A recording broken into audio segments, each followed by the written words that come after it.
कि आप श्री हरि नारायण और महादेव मेरे पुत्र का प्रारब्ध परिवर्तित कर दें, उसे देवत्व प्रदान करें।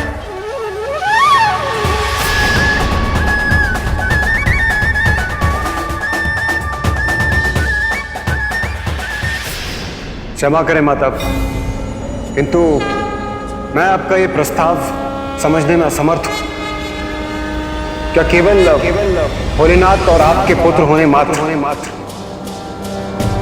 गजानन को हम देवता के पद पर स्थापित कर सकते हैं?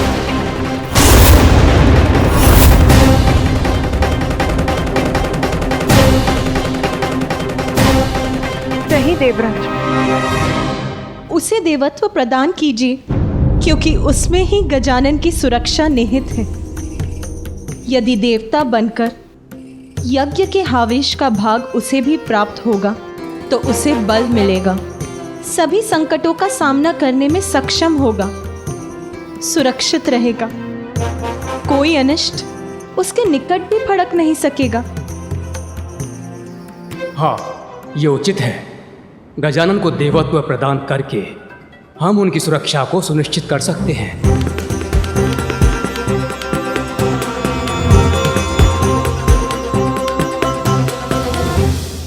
किंतु प्रभु, इस संसार में अनेकों बालक हैं और वो भी नाना प्रकार की विपदाओं में घिरे हुए हैं।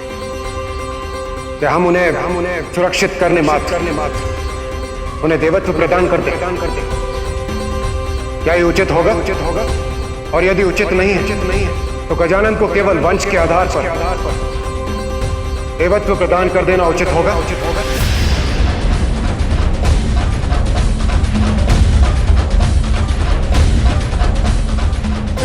मात्र माता पार्वती और भोलेनाथ का पुत्र होने कारण हम उन्हें वो पद प्रदान करते जिस पद की योग्यता प्रमाणित करने के लिए उन्होंने अब तक कुछ भी नहीं किया,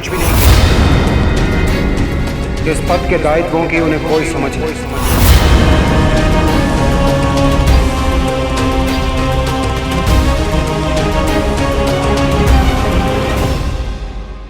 देवराजेंद्र, आप जो भी कहना चाहते हैं स्पष्ट करिए। बताइए हमें, आपका क्या प्रस्ताव है?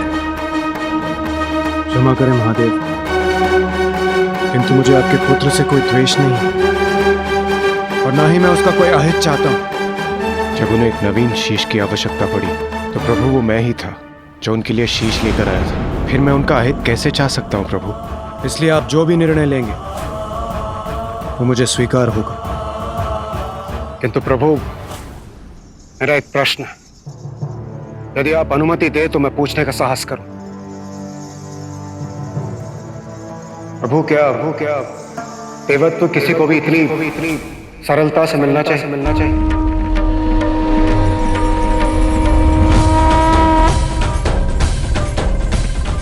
देवत्व प्राप्त करने का एकमात्र कारण योग्यता प्रमाणित करने वाला कर्म होना चाहिए, जन्म नहीं।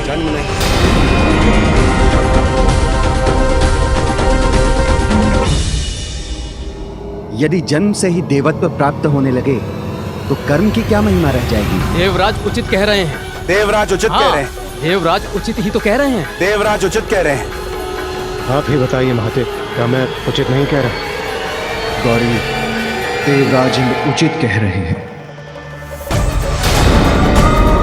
जन्म नहीं, कर्म के आधार पर, वंश नहीं, योग्यता के आधार पर ही देवत्व प्रदान किया जा सकता है। यही उचित है। गजानन अपने कर्म से देवता बनेगा, अन्यथा नहीं। क्योंकि देवता पद के साथ तो संसार का कल्याण जुड़ा है, इसलिए जो अपने कर्मों से अपनी योग्यता प्रमाणित नहीं कर सकता उसे मात्र उसके वंश, उसके जन्म के आधार पर देवता बनाना सर्वथा अनुचित है।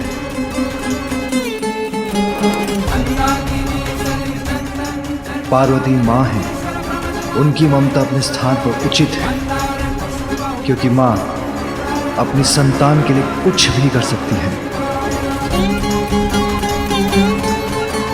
किंतु हम देवता हैं और पार्वती और मैं तो त्रिदेवों में सम्मिलित हैं, इसलिए हमारा दायित्व तो अन्य सभी देवताओं से बढ़कर है।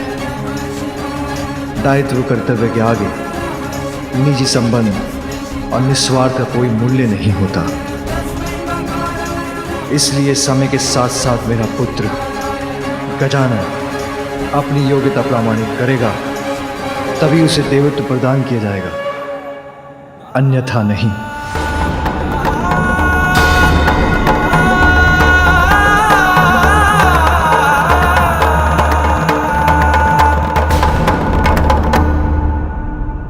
धन्य है महादेव, धन्य है आपका यह न्यायोचित निर्णय।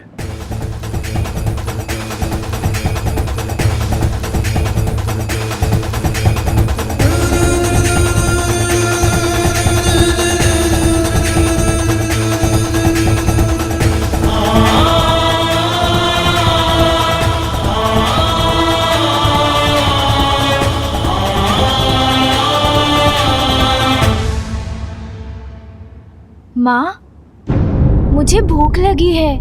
मैं बहुत भूखा हूँ माँ। अब क्या मैं कुछ भोजन कर सकता हूँ?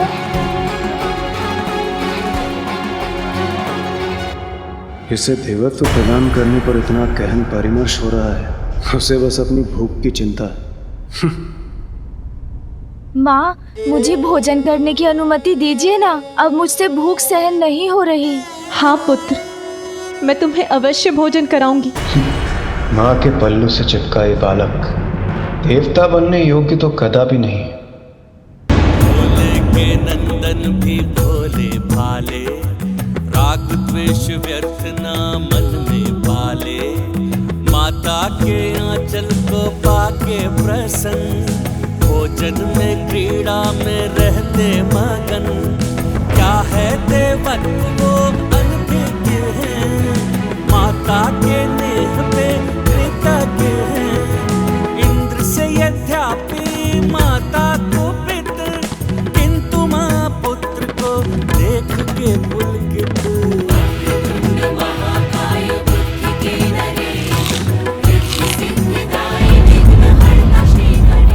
आनंद, अति आनंद माँ।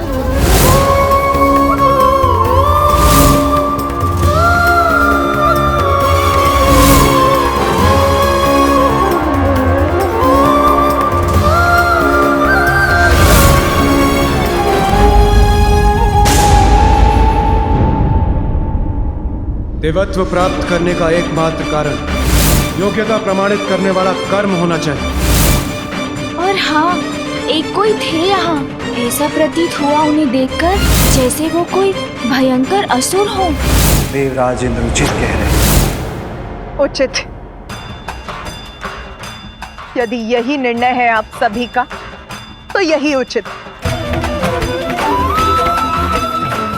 देवराज, उचित और अनुचित, योग्यता और अयोग्यता की बातें करते, ये जानते हुए भी कि मेरे पुत्र ने इतनी कम आयु में इतने विशाल संकटों का सामना किया।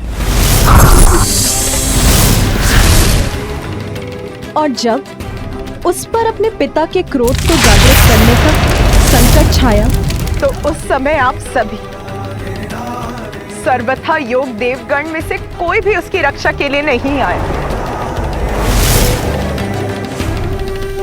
उचित तो ये होता देवराज कि आप उससे संघर्ष करने के स्थान पर उसे समझाने का प्रयत्न करते, क्योंकि वो तो एक अयोग्य बालक है और आप सभी योग्यताओं से परिपूर्ण देवराज इंद्र।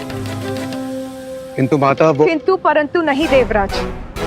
उचित तो ये होता कि आप उसकी सुरक्षा का उत्तरदायित्व निभाते। पूर्व में उसके संहार का कारण बने थे आप, और अब उसका तिरस्कार कर रहे हैं। क्या ये उचित है?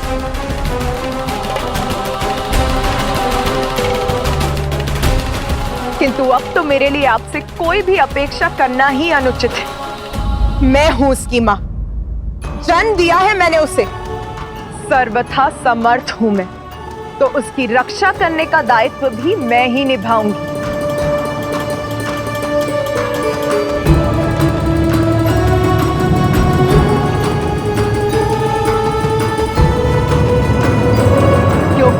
संस्कार जन्म से नहीं आते, कर्म से उन्हें प्राप्त करना होता है। उचित कह रही हूं ना मैं देवराज इंद्र? देवता है ना आप, और आप सभी भी। बहुत गर्व है ना आप सभी को देवता होने पर?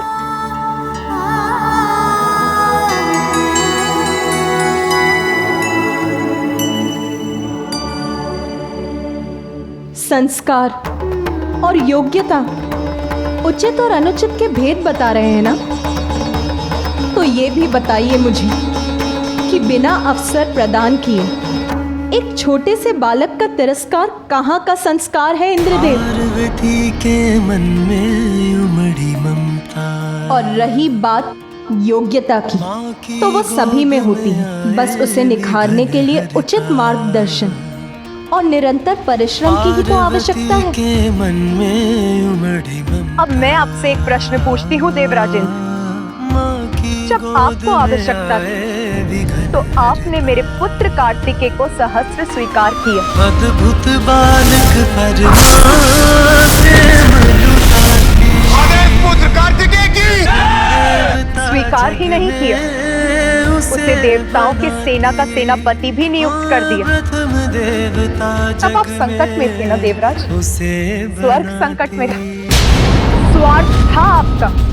विपत्ति में उचित और अनुचित का भेद भूल गए हैं आप।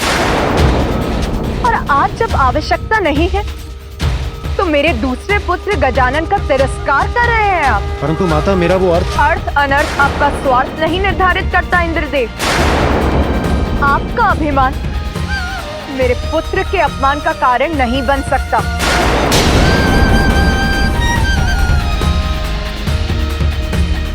सुनिए सभी, मैं महादेव की अर्धांगिनी गजानन की माता आप सभी के समक्ष ये प्रण लेती हूं कि मैं अपनी ममता से, अपने संस्कारों से अपने पुत्र को इतना योग्य बनाऊंगी कि वो अपने कर्म से देवता ही नहीं बनेगा, अपितु आप सभी देवता उसकी पूजा करेंगे। सभी देवता उसकी पूजा करेंगे। आप सभी देवता उसकी पूजा करेंगे।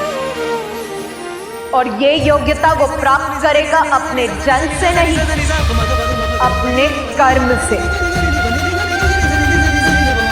मेरा पुत्र गजानन प्रथम पूज्य बनेगा, प्रथम पूज्य बनेगा, प्रथम पूज्य बनेगा, प्रथम पूज्य बनेगा।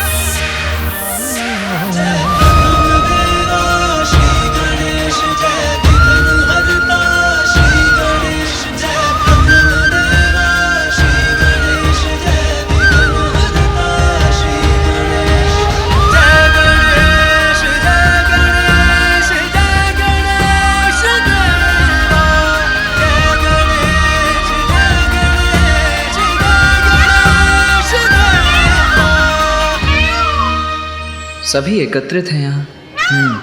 उत्सव है, तो फिर माता का व्याकुल स्वर मेरे कानों को क्यों भेद गया? महादेव प्रणाम। अब हमें जाने की अनुमति दीजिए।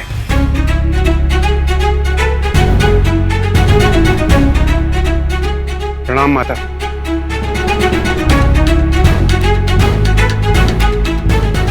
गजमुख गजानन, महादेव और माता पार्वती के पुत्र होता हूँ, और ये तुम्हारा सौभाग्य है। उसी में संतुष्ट रहो। देवत्व प्राप्त करने के योग्य नहीं होता।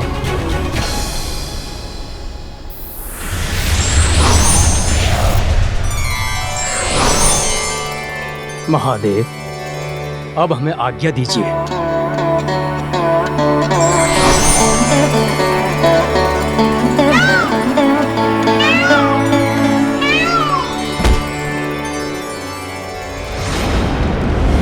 पाताल स्वामिनी सिंहिका, कितना आनंद आएगा मुझे जब ये गूंज पाताल को ही नहीं अपितु समस्त संसार को ध्वनित कर देगी।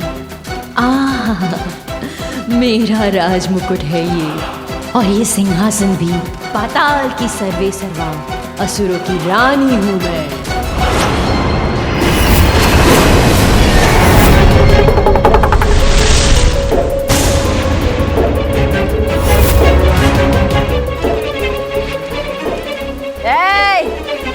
ऐसे नेत्र फाड़ फाड़ के क्या देख रहे हो?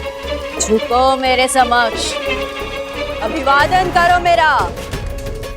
आज से इस सिंहासन पर मेरा अधिकार है। मैं हूं तुम्हारी रानी, मैं सिंघिका। क्योंकि अब तक तो उस मूर्ख सिंदूरा की कैलाश यात्रा उसकी मृत्यु यात्रा बन चुकी होगी। कैलाश जाकर महादेव और देवी पार्वती के पुत्र का वध करने चला था वो। ब्रह्मदेव के श्राप को झुटलाने चला था वो। अवश्य अब तक उसका अंत हो गया होगा। इसलिए अब सिंदूरा के सिंहासन, उसके साम्राज्य और उसके कक्ष पर मेरा अधिकार है। तो जाओ, जिन ऋषि मुनियों को तुम पकड़ कर लाए हो उन्हें मेरे समक्ष मेरा भोजन बना के प्रस्तुत करो। भूख लगी है मुझे भोजन चाहिए, मुझे भोजन चाहिए, मुझे भोजन चाहिए।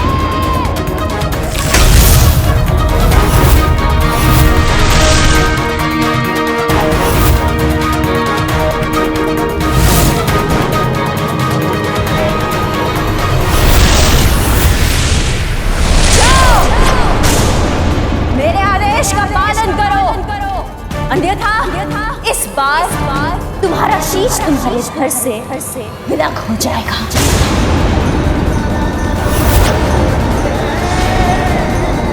स्वामी, कुछ अनुचित तो नहीं कहा ना मैंने?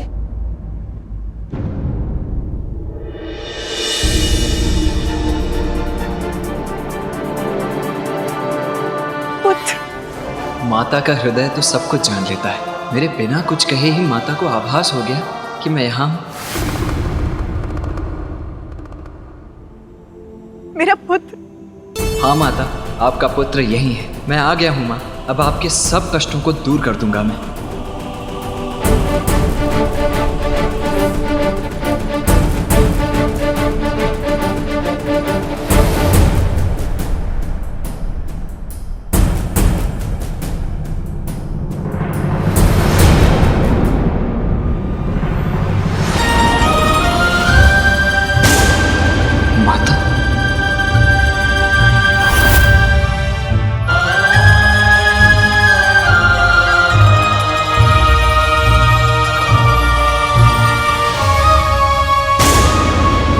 माता मुझसे मिलने मुझे आशीष देने नहीं आ रही थी।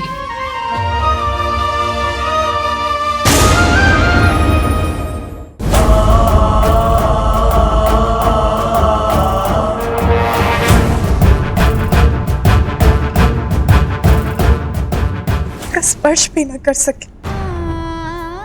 उसकी कोमल प्राण सभी विपदाओं से सुरक्षित रहे, बस इतना ही चाहती थी। माता ने मुझे देखकर भी मुझे अनदेखा कर दिया। कौन है ये जिसे माँ अपना पुत्र बुला रही है? तो क्या कुछ अधिक मांग लिया मैंने, जो किसी ने भी मेरा समर्थन नहीं किया? मेरे प्रस्ताव को अस्वीकार कर दिया, मेरे पुत्र का उपहास किया, तिरस्कार किया उसका।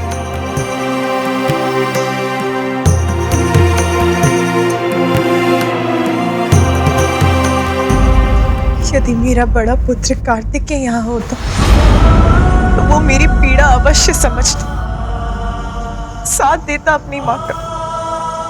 तो माता ने अनदेखा नहीं किया मुझे। सत्य तो ये है कि उन्होंने मुझे देखा ही नहीं।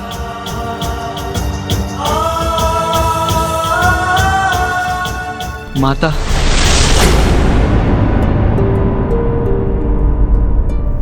ये स्वर तो मेरा पुत्र। कहाँ हो तुम पुत्र? यही हूँ माँ।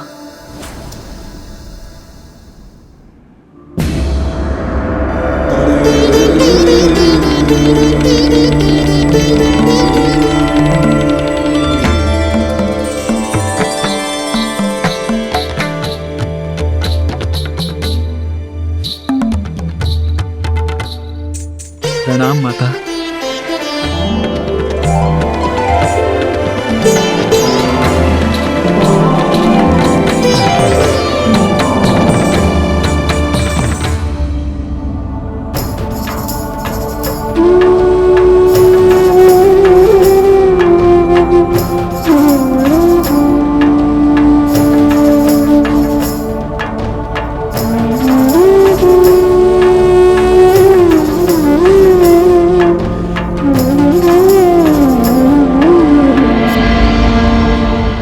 प्रणाम पिताश्री।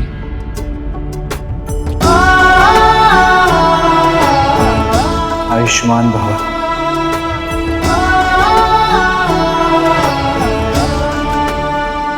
पुत्र तो मां गए पुत्र।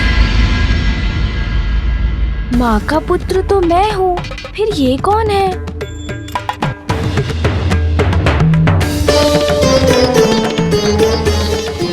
ये विचित्र कछमुख बालक कौन है और ये मेरे और माता के मध्य क्यों है?